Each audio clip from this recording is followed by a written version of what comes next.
दोस्तों MSW002 का जो खंड एक है, खंड एक का इकाई 4 भारत में समाज कार्य का इतिहास गैर सरकारी संगठनों द्वारा पहले, इसको हम लोग इस वीडियो में समझने वाले हैं जो MSW002 खंड एक का इकाई 4 है। नमस्कार।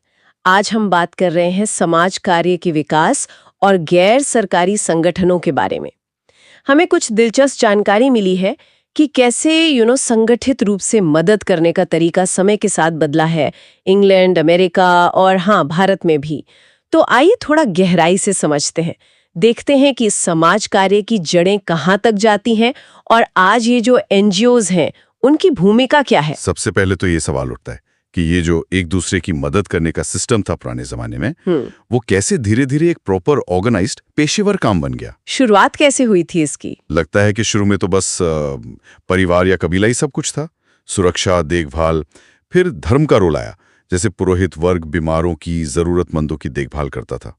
इंग्लैंड में भी देखिए तो मध्यकाल तक तो चर्च ही मुख्य था गरीबों की मदद के लिए, एक पवित्र काम माना जाता था ये। हाँ बिल्कुल। लेकिन फिर इंग्लैंड में एक बड़ा मोड़ आया। जब चर्च का असर कम होने लगा ना, तो सरकार को धीरे धीरे ये जिम्मेदारी लेनी पड़ी। और इसका सबसे बड़ा सबूत है 1601 का वो एलिजाबेथ पुअर लॉ। ये बहुत अहम था।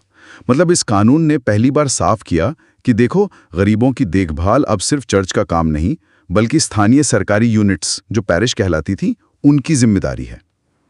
और इसने गरीबों को कैटेगराइज भी किया, कौन काम कर सकता है, कौन नहीं कर सकता, कौन पूरी तरह आश्रित है। अच्छा, तो ये कानून फिर अमेरिका भी पहुंच गया होगा जब अंग्रेज वहां बसे। हाँ, जाहिर सी बात है, वो अपने साथ अपने कानून और व्यवस्था का ढांचा ले गए। तो अमेरिका में जो शुरुआती समाज कल्याण का सिस्टम बना, उसका आधार यही अंग्रेजी कानून था। वहां फिर 17वीं सदी में आर्म्स हाउस बने, धर्मशालाएं कह लीजिए। ये बीमारों के लिए सराय जैसी भी थी, और जो गरीब काम कर सकते थे उनके लिए वर्कशॉप जैसी भी। और फिर धीरे धीरे ये व्यवस्था और बड़ी होगी अमेरिका में। हाँ, 20वीं सदी की शुरुआत तक वहाँ काफी कुछ हो गया था, जैसे बॉय स्काउट्स, रेड क्रॉस जैसे बड़े संगठन आ गए। सार्वजनिक स्वास्थ्य सेवाओं का भी काफी विस्तार हुआ। मतलब एक पूरा संस्थागत ढांचा तेजी से खड़ा हो गया वहाँ, जिसमें सिर्फ बेसिक जरूरतें नहीं, बल्कि स्वास्थ्य, शिक्षा, यहाँ तक कि मानसिक स्वास्थ्य के लिए भी अलग से इंतजाम होने लगे। अब अगर भारत की तरफ देखें तो यहाँ की कहानी थोड़ी अलग लगती है ना? हमारे यहाँ तो दान, सेवा, ये सब बहुत पहले से चला आ रहा है। बिल्कुल सही कहा। यहाँ की जड़ें बहुत गहरी हैं। उपनिषदों में तो जीवन को ही एक यज्ञ माना गया है, मतलब दूसरों की सेवा। दान देना सिर्फ एक सामाजिक काम नहीं था, बल्कि एक धार्मिक कर्तव्य था, एक जिम्मेदारी। और फिर 19वीं सदी में देखिए, राजा राम मोहन राय, ईश्वर चंद्र विद्यासागर जैसे कितने ही समाज सुधारक हुए, जिन्होंने सती प्रथा, विधवा विवाह जैसी कुरीतियों के खिलाफ आवाज उठाई। वो भी तो समाज कार्य ही था। तो फिर ये जो मॉडर्न सोशल वर्क जिसे कहते हैं, उसकी शुरुआत कैसे मानी जाए भारत में? खोले फिर भारतीय सुधारकों ने भी इस दिशा में काम किया, जैसे विधवा आश्रम बनाए, और आर्य समाज, रामकृष्ण मिशन जैसे संगठनों का भी बहुत बड़ा योगदान रहा। शिक्षा, स्वास्थ्य, राहत कार्य सब में। और यहीं से फिर गैर सरकारी संगठन यानी एनजीओ की भूमिका शुरू होती है। सामग्री में भारत में एनजीओस पर कुछ आंकड़े भी थे शायद। हाँ, और वो आंकड़े काफी ध्यान खींचने वाले हैं। बताया गया है कि भारत में करीब 12 लाख एनजीओस काम कर रहे हैं। 12 लाख? ये तो बहुत ही बड़ी संख्या है। हाँ, बहुत बड़ी। और इनमें से 50% से ज्यादा, करीब 53% गांव में सक्रिय हैं। लेकिन इसमें एक और दिलचस्प बात थी कि इनमें से लगभग आधे, मतलब करीब 50% के आसपास रजिस्टर्ड ही नहीं है। इसका क्या मतलब है? देखिए, ये संख्या ये तो दिखाती है कि जमीनी स्तर पर कितनी ज्यादा पहल हो रही है, लोग अपनी तरफ से कितना कुछ कर रहे हैं। लेकिन हाँ, इतने सारे गैर पंजीकृत संगठन होना, ये उनकी पारदर्शिता पर, उनके कामकाज के तरीके पर और वो कितने असरदार हैं, इस पर सवाल तो खड़े करता है। इनके मुख्य काम क्या है? रिपोर्ट के हिसाब से धार्मिक गतिविधियां, सामुदायिक सेवा और शिक्षा सबसे ऊपर हैं, और लक्ष्य वही है, वंचित वर्गों को सशक्त बनाना। तो कुल मिलाकर अगर हम देखें तो मदद करने का ये जो पूरा विचार है, वो व्यक्तिगत दान और धार्मिक भावना से शुरू होकर आज एक संगठित प्रोफेशनल क्षेत्र बन गया है। और भारत जैसे देश में एनजीओस की भूमिका तो बहुत ही अहम हो गई है। स्वास्थ्य, शिक्षा, विकास, कई जरूरी कामों में। हाँ बिल्कुल। और ये पूरी चर्चा एक अहम सवाल भी खड़ा करती है मेरे ख्याल से, कि समाज की जो जटिल जरूरतें हैं आज, उन्हें पूरा करने के लिए ये जो स्वैच्छिक सेवा है, जो लोग अपनी मर्जी से करते हैं, और जो प्रशिक्षित पेशेवर समाज कार्य है, इनके बीच सही संतुलन क्या होना चाहिए? और ये जो भारत में इतनी बड़ी संख्या में गैर पंजीकृत एनजीओज हैं, उनकी मौजूदगी का असल असर क्या है? उनकी जवाबदेही कैसे तय हो? ये कुछ बातें जिन पर आगे सोचा जा सकता भारत है। के कुछ प्रमुख गैर सरकारी संगठनों यानी एनजीओज की हमारे पास कुछ दस्तावेज हैं जिनमें इन संस्थाओं के काम का जिक्र है। जी हाँ, और इन दस्तावेजों के आधार पर हम आज थोड़ी गहन चर्चा करेंगे कि ये संगठन कैसे काम करते हैं, क्या लक्ष्य हैं इनके, और समाज पर इनका क्या असर पड़ रहा है। हाँ, क्योंकि भारत में ये स्वैच्छिक क्षेत्र मतलब वॉलंटरी सेक्टर बहुत ही विविध है।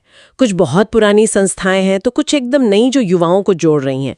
तो चलिए शुरू करते हैं अखिल भारतीय महिला सम्मेलन यानी AIWC से। जी। ये तो बहुत पुरानी संस्था लगती है। बिल्कुल, AIWC 1927 में मार्गरेट कजिन्स ने स्थापित की थी।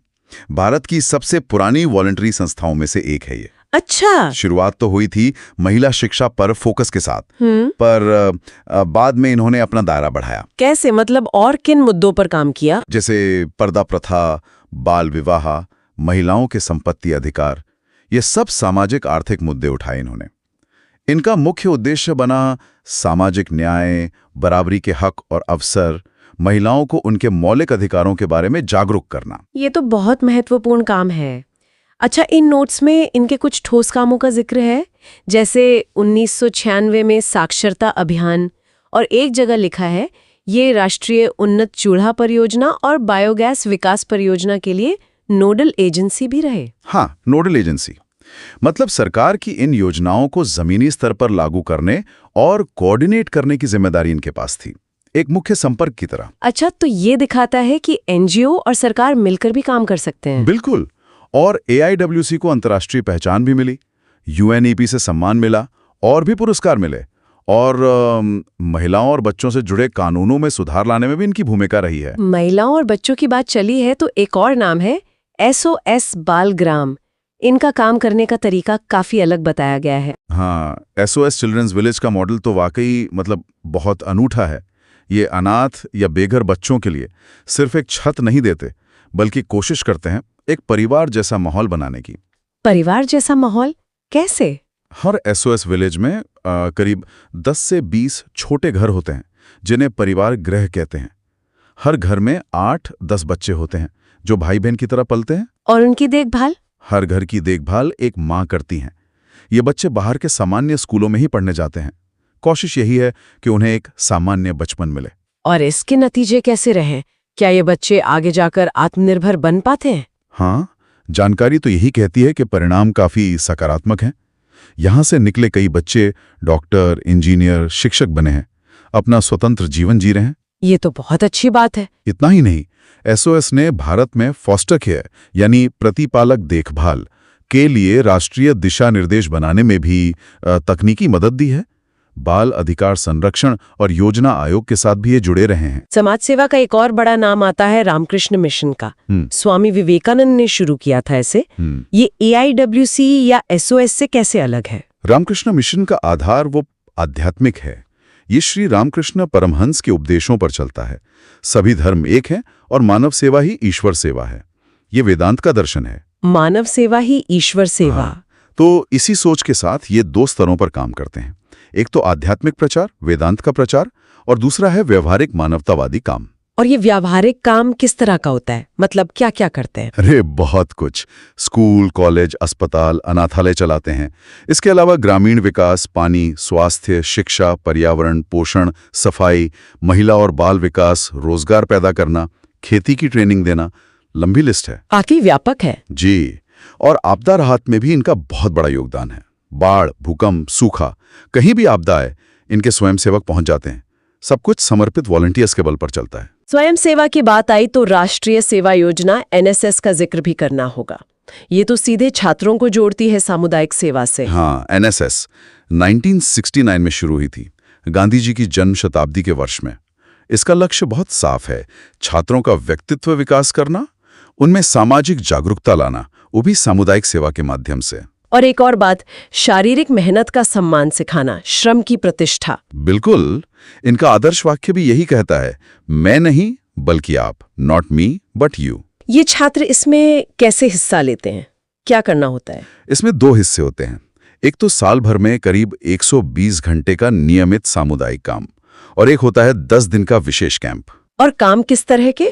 जैसे पेड़ लगाना, गांव या बस्तियों में जाकर काम करना, सफाई अभियान, रक्तदान, प्रौढ़ शिक्षा, स्वास्थ्य के बारे में जागरूकता फैलाना, इस तरह के काम।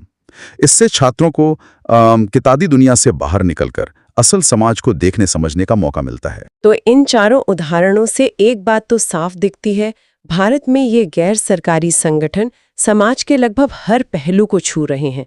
शिक्षा, स्वास्थ्य, महिलाओं के अधिकार, बच्चों की देखभाल, आपदा राहत, यहाँ तक कि आध्यात्मिक मूल्यों का प्रसार भी। निश्चित रूप से। और ये ना सिर्फ सरकारी कोशिशों को पूरा करते हैं, बल्कि कई बार तो उनसे भी आगे बढ़कर नए रास्ते दिखाते हैं। इन सब के पीछे हजारों लाखों समर्पित स्वयं सेवकों की ताकत है। हाँ, और यहीं पर एक बात सोचने पर मजबूर करती है कि ये जो व्यक्तिगत स्तर पर की गई निस्वार्थ सेवा है, जैसा रामकृष्ण मिशन के दर्शन में है या एनएसएस के आदर्श वाक्य में झलकता है, मैं नहीं बल्कि आप।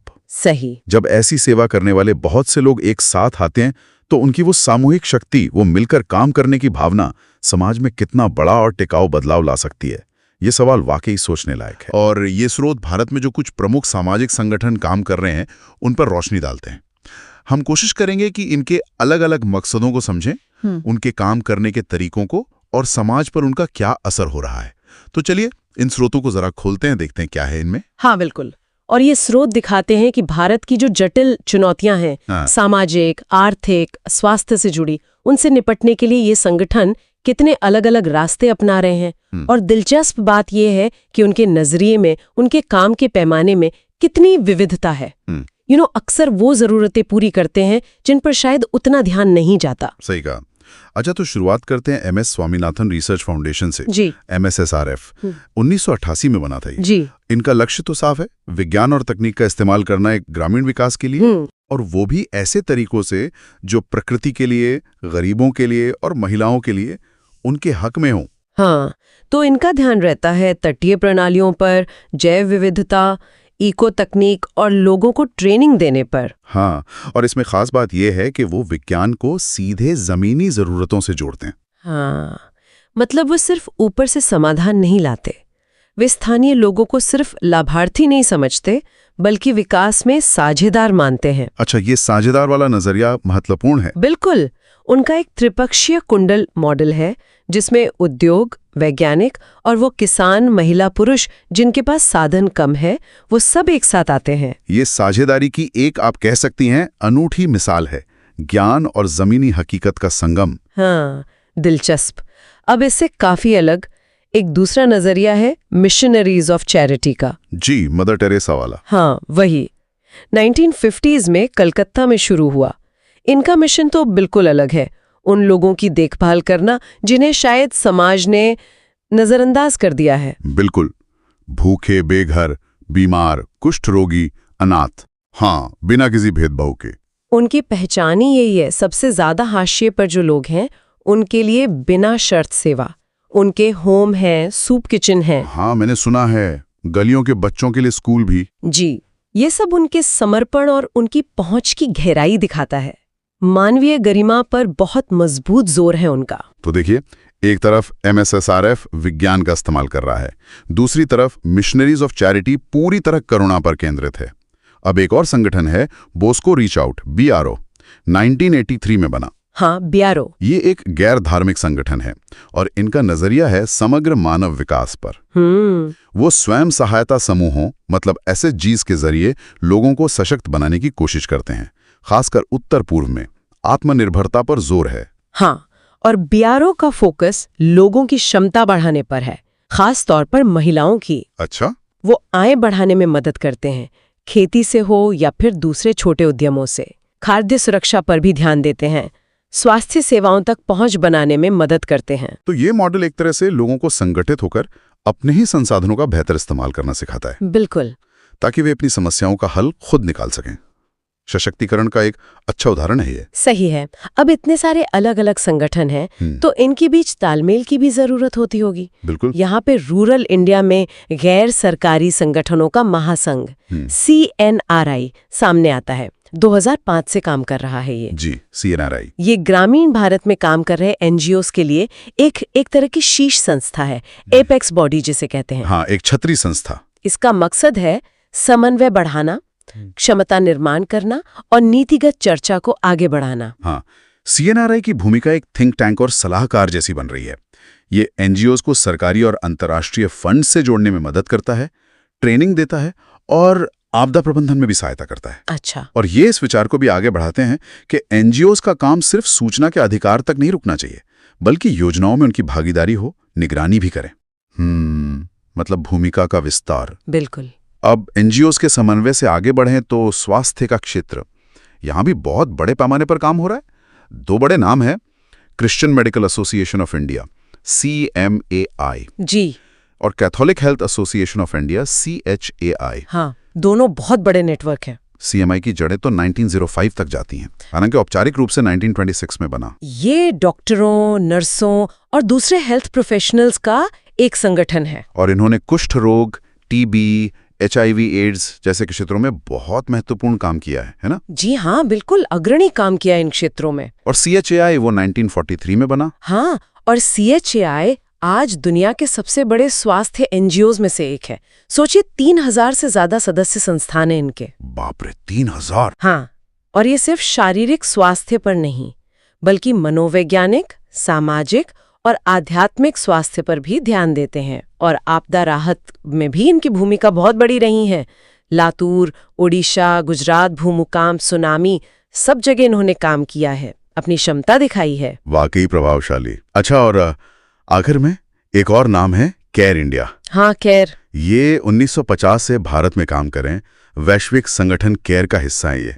इनका मुख्य ध्यान गरीबी से लड़ने पर है और इसके लिए वो सबसे कमजोर समुदायों को, खासकर महिलाओं और लड़कियों को सशक्त बनाने पर फोकस करते हैं। बिल्कुल। और केयर की रणनीति थोड़ी गहरी है। वो सिर्फ गरीबी के जो लक्षण दिखते हैं उनसे नहीं लड़ते, तो फिर वो उसके मूल कारणों पर जाते हैं, जैसे असमान शक्ति संबंध, लिंग के आधार पर भेदभाव, इन चीजों को संबोधित करते हैं। अच्छा, यानी जड़ पर काम करना। हाँ, वो स्थानीय शासन में महिलाओं की भागीदारी बढ़ाने के लिए काम करते हैं, ऐसी नीतियां बनवाने की कोशिश करते हैं जिनसे हाशिए पर पड़े समूहों को सीधा फायदा पहुंचे। समझ गया। तो इन सभी स्रोतों से ये बात तो साफ है कि भारत में सामाजिक संगठन कितने अलग अलग तरीकों से काम कर रहे हैं, है ना? कहीं विज्ञान आधारित विकास है जैसे MSSRF, कहीं करुणा केंद्रित देखभाल है मिशनरीज ऑफ चैरिटी की तरह। हाँ, कहीं समुदाय को सशक्त बनाने पर जोर है जैसे BRO, कई समन्वय बढ़ाने का प्रयास है CNRI, फिर बड़े पैमाने पर स्वास्थ्य सेवाएं CMAI और CHAI, और फिर सशक्तिकरण के जरिए गरीबी हटाना जैसे केयर कर रहा है। तो इन सबका निचोड़ क्या निकलता है? मतलब क्या समझे हम इससे? देखिए, निचोड़ यही है कि समाज की जो जटिल चुनौतियां हैं उनका कोई एक स्टैंडर्डाइज समाधान नहीं होता, कोई एक साइज सब पर फिट नहीं होता। ये संगठन अलग अलग सोच, अलग अलग पैमाने और अलग अलग रणनीतियों के साथ काम कर रहे हैं। कोई जमीनी स्तर पर सीधी भागीदारी कर रहा है तो कोई बड़े संस्थागत नेटवर्क चला रहा है।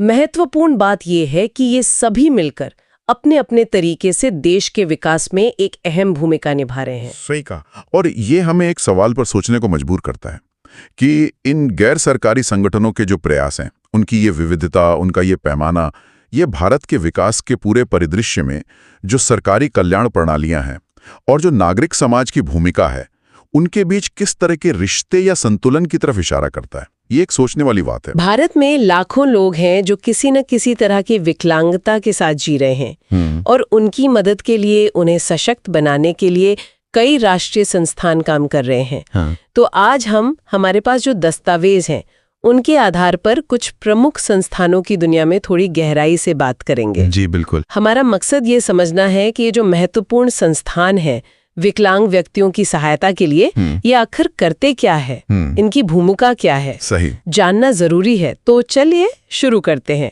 सबसे पहले बात करते हैं भारतीय पुनर्वास परिषद की। RCI जिसे कहते हैं, हाँ, RCI। ये 1992 के एक कानून के तहत बनी संस्था है जी, एक संवैधानिक निकाय है ये। और इसका मुख्य काम है कि जो पेशेवर पुनर्वास और विशेष शिक्षा के क्षेत्र में काम करते हैं उनके लिए ट्रेनिंग की नीतियां और कार्यक्रम तय करना। बिल्कुल, और ये बहुत ज़रूरी काम है क्योंकि RCI असल में पूरे देश में इस फील्ड में काम करने वालों के लिए आप कह सकते हैं एक स्टैंडर्ड सेट करता है। ये देखता है कि ट्रेनिंग की क्वालिटी कैसी हो, कौन ट्रेनिंग दे सकता है, कौन पेशेवर योग्य है, मतलब एक तरह से ये क्वालिटी कंट्रोल का काम करता है। हाँ, और जैसे ये परिषद है तो ये डिग्री, डिप्लोमा, सर्टिफिकेट कोर्स चलाने वाले संस्थानों को मान्यता भी देती है, योग्य लोगों का एक सेंट्रल रजिस्टर भी रखती है और हाँ, विशेष शिक्षा में रिसर्च भी करती है। जी, करीब 70 कोर्स इन्होंने विकसित किए हैं और 100 से ज्यादा संस्थाओं को मान्यता दी है। हाँ, ये आंकड़ा महत्वपूर्ण है, दिखाता है कि काम कितना फैला हुआ है। अच्छा, अब कुछ खास संस्थानों पर नजर डालते हैं। जैसे दिल्ली में है शारीरिक रूप से विकलांगों के लिए संस्थान IPOS। जी, IPOS 1976 में बना था। हाँ, तो ये शारीरिक रूप से अक्षम लोगों के लिए है। यहाँ जैसे लकवा, गठिया, सेरेब्रल पाल्सी, वो जो मस्तिष्क से जुड़ी स्थिति होती है, और पोलियो जैसी स्थितियों के लिए OPD सेवाएं हैं। और कई कोर्सेज भी चलते हैं यहाँ। अच्छा, और एक दिलचस्प बात ये है कि यहाँ एक खास प्राइमरी स्कूल भी है, ओहो, जहाँ शिक्षा और शारीरिक पुनर्वास वो साथ साथ चलता है। ये बहुत बढ़िया बात है। ये जो मिला-जुला तरीका है ना, शिक्षा और इलाज साथ साथ, ये शारीरिक विकलांगता वाले लोगों की जो रोजमर्रा की जरूरतें हैं उनको पूरा करने के लिए बहुत कारगर होता है। मतलब सिर्फ इलाज नहीं बल्कि पूरी जिंदगी को बेहतर बनाने पर ध्यान है। बिल्कुल। अच्छा, अगला जिक्र है सिकंदराबाद के राष्ट्रीय मानसिक विकलांग संस्थान का, NIMH। जी, NIMH। तो जैसा नाम से ही जाहिर है, ये मानसिक रूप से विकलांग लोगों की देखभाल के लिए मॉडल बनाने, रिसर्च करने और इस फील्ड में लोगों को तैयार करने पर फोकस करता है। और ये स्वयंसेवी संस्थाओं को सलाह भी देते हैं। हाँ, और यहाँ एक बात गौर करने लायक है कि NIMH खास तौर पर भारतीय परिस्थितियों के हिसाब से मॉडल बनाने पर जोर देता है। ये दिखाता है कि मानसिक विकलांगता की देखभाल में जो लोकल माहौल है, सामाजिक, सांस्कृतिक, उसको समझना कितना जरूरी है। कोई एक विदेशी मॉडल हर जगह फिट नहीं बैठता। सही कहा, ये बहुत अहम बात है। अब जल्दी से कुछ और संस्थानों का भी जिक्र कर लेते हैं। हाँ। अलग अलग विकलांगताओं पर काम करने वाले, जी। जैसे मुंबई में अली अवर जंग राष्ट्रीय श्रवण विकलांग संस्थान है, NIHS। हाँ, सुनने में अक्षमता वाले लोगों के लिए। जी, उनके लिए मानव संसाधन विकास, रिसर्च और सूचना केंद्र का काम करता है। इसी तरह कोलकाता में है राष्ट्रीय अस्थि विकलांग संस्थान, NIOH। हाँ, हड्डियों से जुड़ी विकलांगताओं के लिए 1978 का है ये। जी, और देहरादून में राष्ट्रीय दृष्टि विकलांग संस्थान, NIVH। NIVH देहरादून वाला, यहाँ भी ट्रेनिंग और पुनर्वास सेवाएं तो हैं ही, साथ में दृष्टिबाधित बच्चों के लिए नर्सरी से 10वीं तक का एक मॉडल स्कूल भी है। अच्छा, स्कूल भी है। हाँ, ये दिखाता है कि कैसे हर तरह की विकलांगता के लिए खास विशेषज्ञता विकसित करने की कोशिश हुई है। बिल्कुल, हर एक की जरूरतें अलग होती है। और फिर कटक में राष्ट्रीय पुनर्वास प्रशिक्षण और अनुसंधान संस्थान है, NIRTR। हाँ, NIRTR। ये प्रोफेशनल्स को ट्रेनिंग देता है और खास तौर पर बायोमैकेनिकल इंजीनियरिंग में रिसर्च करता है, मतलब सहायक उपकरण बनाने के लिए। हाँ, जो एड्स और अप्लायंसेस होते हैं, बहुत जरूरी काम है ये भी। और एक और, तमिलनाडु में राष्ट्रीय बहुविकलांगताग्रस्त व्यक्तियों के सशक्तिकरण संस्थान, NIPMD। जी, मल्टीपल डिसेबिलिटीज के लिए। हाँ, जो एक से ज्यादा विकलांगता वाले लोग हैं उनके लिए मानव संसाधन विकास, रिसर्च और मॉडल विकसित करना इनका काम है। तो इन सभी उदाहरणों से एक पैटर्न तो साफ दिखता है। क्या पैटर्न? कि ज्यादातर संस्थान किसी खास तरह की विकलांगता पर फोकस करते हैं और वे ट्रेनिंग, रिसर्च और सीधी सेवाएं, मतलब व्यक्तियों को सीधी मदद देना, ये तीनों ही काम करते हैं। हाँ, ये बात तो है। और ये भी कि ये संस्थान देश के अलग अलग कोनों में फैले हुए हैं। दिल्ली, मुंबई, कोलकाता, सिकंदराबाद, देहरादून, कटक, तमिलनाडु, ताकि ज्यादा से ज्यादा लोगों तक पहुंच बन सके। बिल्कुल। तो इस सारी जानकारी से हम क्या समझें, मतलब इसका निचोड़ क्या है? साफ है कि भारत में विकलांगता से जुड़े अलग अलग पहलुओं के लिए, चाहे वो इलाज हो, पुनर्वास हो, रिसर्च हो या ट्रेनिंग, इनके लिए समर्पित राष्ट्रीय संस्थानों का एक पूरा नेटवर्क मौजूद है। जी हाँ, और एक और दिलचस्प बात यह है कि इन संस्थानों का जोर सिर्फ मतलब मेडिकल इलाज पर ही नहीं है। बल्कि शिक्षा, रोजगार की ट्रेनिंग और दूसरी जो सहायक सेवाएं हैं, उनके जरिए विकलांग व्यक्तियों को पूरी तरह से समाज में शामिल करने और उनके सशक्तिकरण पर है। ये एक होलिस्टिक, एक समग्र दृष्टिकोण है। सही कहा, सिर्फ ठीक करना नहीं बल्कि उन्हें पूरी तरह से सक्षम बनाना लक्ष्य है। तो चलिए आज की बातचीत के अंत में एक सवाल सोचने के लिए छोड़ जाते हैं अपने श्रोताओं के लिए कि ये जो अलग-अलग विशेषज्ञ संस्थान हैं, ये आपस में और बेहतर तालमेल और बेहतर कोऑर्डिनेशन कैसे बना सकते हैं ताकि पूरे देश में पुनर्वास के जो नतीजे हैं, जो परिणाम हैं, वो और भी अच्छे हो सके। ये एक अहम सवाल है, भविष्य के लिए सोचने वाली बात। जी, ये जो स्वैच्छिक संगठन होते हैं, जिन्हें हम आमतौर पर एनजीओज कहते हैं, समाज कल्याण में उनकी क्या भूमिका है? हाँ, ये बहुत जरूरी विषय है। हमने एक लेख देखा, स्वैच्छिक संगठन समाज कल्याण के प्रेरक शक्ति। तो उसी के आधार पर हम ये समझने की कोशिश करेंगे कि ये संगठन खासकर भारत में कमजोर और जो हाशिए पर समुदाय हैं, उनके विकास में कैसे एक जरूरी ताकत बन गए हैं। बिल्कुल। तो चलिए फिर शुरू करते हैं और देखते हैं कि ये संगठन असल में जमीनी स्तर पर क्या कर रहे हैं। हाँ, देखिए, पहली बात तो ये कि ये सिर्फ दान देने वाले समूह नहीं है। सही कहा। लेख साफ कहता है कि ये समाज के जो सबसे कमजोर वर्ग हैं, चाहे वो सुविधा से वंचित हों या विकलांग हों, उन तक शिक्षा, स्वास्थ्य और दूसरी जो बुनियादी कल्याण सेवाएं हैं, उनको पहुंचाने में इनका बहुत बड़ा हाथ है। जी। लेकिन बात यहीं खत्म नहीं होती, इनका लक्ष्य इससे कहीं ज्यादा बड़ा है। हाँ, मतलब सिर्फ सेवाएं देना ही नहीं, बिल्कुल भी नहीं। लक्ष्य है लोगों का एक, क्या कहते हैं, समग्र सामाजिक विकास। मतलब शारीरिक, बौद्धिक, भावनात्मक, सामाजिक, नैतिक, हर पहलू को ध्यान में रखकर। बिल्कुल, एक होलिस्टिक अप्रोच जिसे कहते हैं। हाँ, और इसके लिए ये संगठन अब काफी प्रोफेशनल हो गए हैं, पढ़े लिखे समाज कार्यकर्ता रखते हैं। जी, ये बहुत जरूरी है। जो इन समुदायों को सिर्फ मदद नहीं देते बल्कि उन्हें प्रेरित करते हैं कि वो आर्थिक और सामाजिक रूप से अपने पैरों पर खड़े हों। एक तरह से उनमें आत्मविश्वास जगाते हैं। बिल्कुल सही। और ये जो स्वैच्छिक सेवा का विचार है ना, ये कोई आज की देन नहीं है, इसकी जड़ें तो बहुत गहरी हैं हमारे यहाँ। अच्छा। हाँ, आप देखिए महात्मा गांधी, विनोबा भावे, जयप्रकाश नारायण, कितने ही बड़े विचारक और सामाजिक कार्यकर्ता हुए हैं जिन्होंने हमेशा इस बात पर जोर दिया कि समाज के विकास के लिए लोगों का खुद से आगे आकर सेवा करना कितना जरूरी है। हाँ, ये बात तो है। उनका मानना था कि असली बदलाव तभी आता है जब लोग खुद जिम्मेदारी लेते हैं, न कि सिर्फ सरकार के भरोसे बैठे रहते हैं। ये एक तरह की सामाजिक जिम्मेदारी भी है और सक्रिय नागरिकता भी। हाँ, और दिलचस्प बात यह है कि ये सिर्फ एक आदर्शवादी सोच नहीं रही, इसे पॉलिसी में भी जगह मिली। जी बिल्कुल। मुझे याद आ रहा है 1957 में जो बलवंत राय मेहता समिति बनी थी। हाँ, पंचायती राज वाली। हाँ, उसी समिति ने साफ कहा था कि सामुदायिक विकास में इन गैर सरकारी संगठनों का रोल बहुत अहम है और लोगों की भागीदारी बढ़नी चाहिए। सही। समिति तो यहां तक मानती थी कि आगे चलकर इन स्थानीय संस्थाओं का काम स्थानीय समुदायों को ही संभाल लेना चाहिए।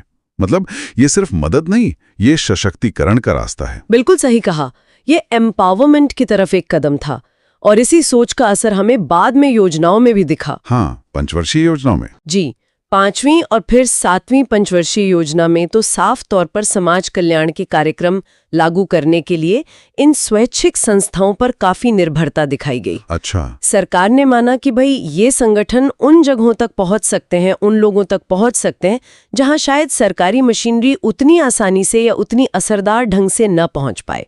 और इसीलिए इन कामों के लिए उन्हें बाकायदा सरकारी सहायता भी दी गई। तो ये दिखाता है कि सरकार ने भी इनकी जमीनी हकीकत और इनकी क्षमता को समझा और माना। बिल्कुल, मतलब ये हुआ कि ये संगठन सिर्फ नेक इरादों वाले नहीं हैं, इनमें वाकई क्षमता है, पोटेंशियल है। निश्चित रूप से।